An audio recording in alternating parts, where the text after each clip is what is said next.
এই ছবিটা ভালো করে দেখুন। এই ছবিটা আমি পেয়েছি সোশ্যাল মিডিয়া থেকে। এই ছবিটার এক পাশে রয়েছে গান্ধীজি, আর এক পাশে রয়েছে মমতা বন্দ্যোপাধ্যায়, ডাইনি বুড়ি।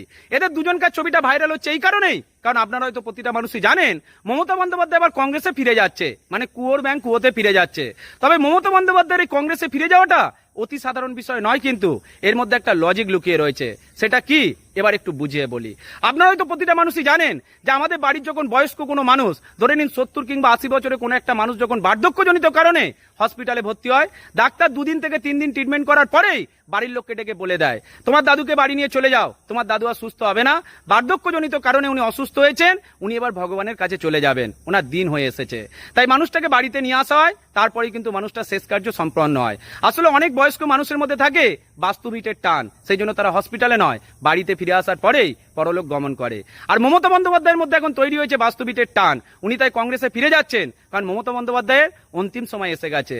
তবে ভগবানের কাছে প্রার্থনা আমার এটাই, ভগবান যেন অতি তাড়াতাড়ি মমতা বন্দ্যোপাধ্যায়কে নিয়ে না নেন। উনি পৃথিবীতে থাকবেন, কষ্ট সহ্য করবেন, কারণ ওনার কারণে অনেক অসহায় মানুষের চোখের জল ঝরেছে। উনি যদি কষ্ট না পান তাহলে আমরা কি করে আনন্দ পাবো? এটাই সত্য। ভালো থাকবেন প্রত্যেকে। জয় হিন্দ, জয় ভারত।